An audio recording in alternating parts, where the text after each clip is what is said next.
Bonjour et bienvenue à cette deuxième vidéo sur cette série de découvertes sur la foi chrétienne. Sur qui est Jésus, c'était ce que nous avons vu lors de la première vidéo. Qui est Jésus? Il est le Christ, le Messie, celui qui est envoyé par Dieu, celui qui est Dieu, celui qui a démontré qu'il a l'autorité sur la nature, sur la mort, sur la maladie, que seul Dieu a une telle autorité. Et Jésus a démontré cette autorité. Donc, aujourd'hui, dans cette deuxième séance, nous allons voir pourquoi Jésus est venu. Imaginez, alors que vous êtes chez vous, vous êtes en forme et que vous entendez la sonnette sonner à la porte, vous descendez, vous ouvrez la porte, et là, il y a plusieurs médecins, quelques infirmiers, ils disent en vitesse, monsieur, madame, je dois vous mener à l'hôpital. L'ambulance est là, êtes-vous prêt? Et vous allez réagir, j'imagine, en disant, mais pourquoi j'ai besoin de tout ça? Moi, je me sens en forme. Vous envoyez uniquement tout ce personnel, cette ambulance, tout cet équipement, s'il y a un problème, si quelqu'un est gravement malade. Alors pourquoi Dieu envoie son Fils, le Christ? Pourquoi il vient sur terre lui-même si tout va bien? Est-ce que c'était juste pour dire « Oui, bonjour, je suis là ». Non, Jésus est venu pour accomplir quelque chose. Et pour nous aider avec cela, nous sommes de nouveau dans cet évangile de Marc. Et vous allez voir juste sur l'écran quelques paroles de Jésus tirées du chapitre 2 de cet évangile de Marc. Verset 17, Jésus parle des personnes qui se plaignent que Jésus s'intéressait à quelqu'un qu'ils appelaient un pécheur, quelqu'un qui avait fait de mauvaises choses dans sa vie. Ils pensaient que Jésus ne devait pas avoir un long entretien avec une telle personne. Et voici ce que Jésus leur dit. Ce ne sont pas les bien portants qui ont besoin de médecins, mais les malades. Je ne suis pas venu appeler des justes, mais des pécheurs, à changer d'attitude. Donc on apprend ici assez clairement, n'est-ce pas, pourquoi Jésus est venu. Il est venu appeler des pécheurs. Et peut-être ce mot péché, tout de suite, vous fait penser des petites choses méchantes, mais pas super graves que vous faites de temps à autre, que vous avez fait. Le fait de ne pas avoir aidé votre grand-mère, le fait d'avoir piqué quelques pièces de monnaie du portefeuille de votre maman, et ainsi de suite. Et souvent, notre tendance est de se dire, les péchés, ce sont des petites actions qui ne sont pas super graves, ou peut-être des grandes actions qui sont graves, comme tuer quelqu'un, comme voler, commettre l'adultère ou autre.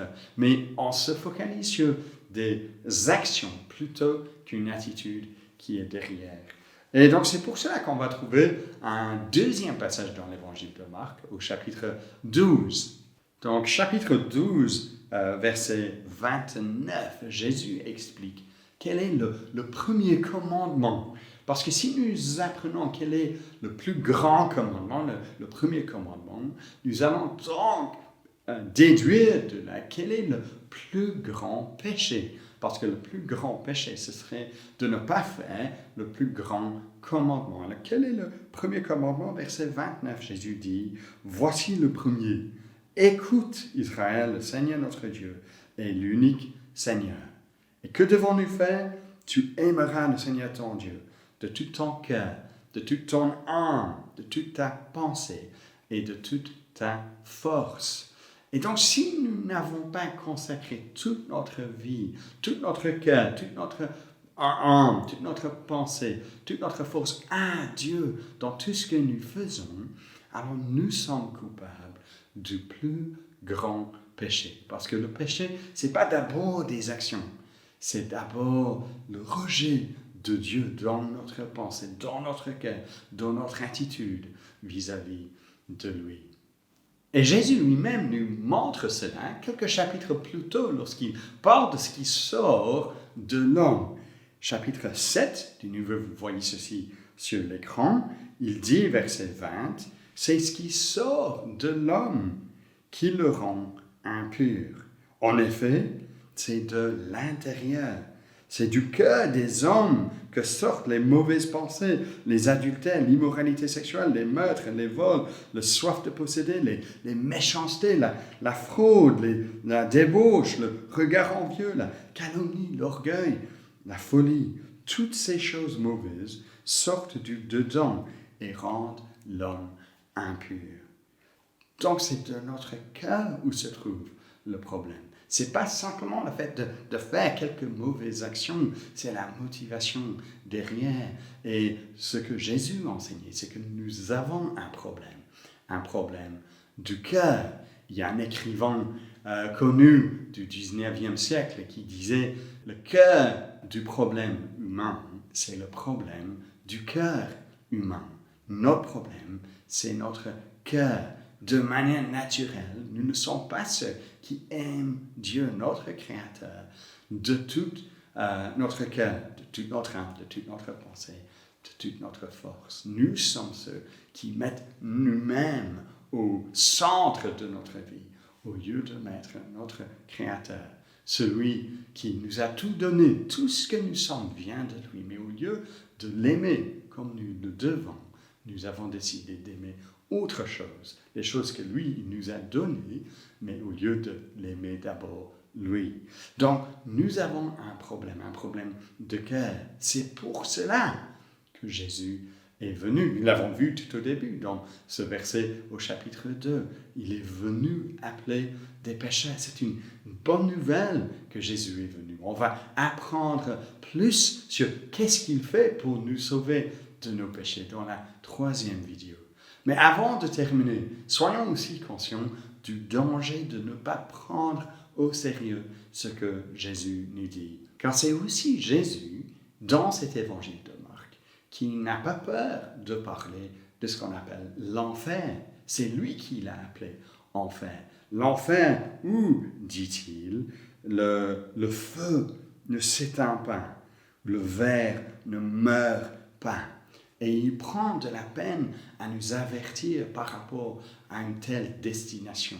Parce que laissés à nous-mêmes, ceux qui rejettent l'autorité de Dieu, alors seront à leur tour rejetés par Dieu. Et d'être rejetés totalement par Dieu, d'être privés de toutes les bonnes choses, la bonne santé, l'amour, la joie, l'épanouissement, en général, toutes ces bonnes choses, alors c'est de se retrouver sans Dieu, sans espérance, dans le monde, pour une éternité. Ça, c'est ce que la Bible appelle l'enfer, d'être puni par Dieu pour notre façon d'avoir traité le Dieu éternel. Mais Dieu fait tout en nous envoyant le Seigneur Jésus pour nous avertir d'une telle destination. Ce n'est pas le but de la venue de Jésus pour se réjouir de la mauvaise nouvelle, mais pour proclamer cette bonne nouvelle. Mais nous avons besoin de reconnaître notre besoin. Imaginons que nous sommes atteints par un cancer, mais nous ne le savons pas. Est-ce que c'est gentil pour un médecin de nous dire « Oh, vous savez, il va réagir mal si je lui dis qu'il a le cancer. Il va prendre ça comme une mauvaise nouvelle, alors je préfère de ne lui rien dire. » Non, ce serait atroce de traiter quelqu'un de cette manière. Parce qu'on aime la personne, on veut avertir la personne du danger qu'il court pour qu'il puisse se faire traiter au plus vite possible, pour que nous puissions donc partir avec des médecins, avec des infirmiers dans l'ambulance pour recevoir le traitement qu'il nous faut. Et si Jésus nous parle donc de notre danger, le danger de notre péché, il le fait parce qu'il nous aime, parce qu'il aimerait que nous puissions bénéficier de la solution. Et donc rendez-vous maintenant à la 3e vidéo. Nous allons vous parler de la solution de notre péché que Jésus lui-même nous offre.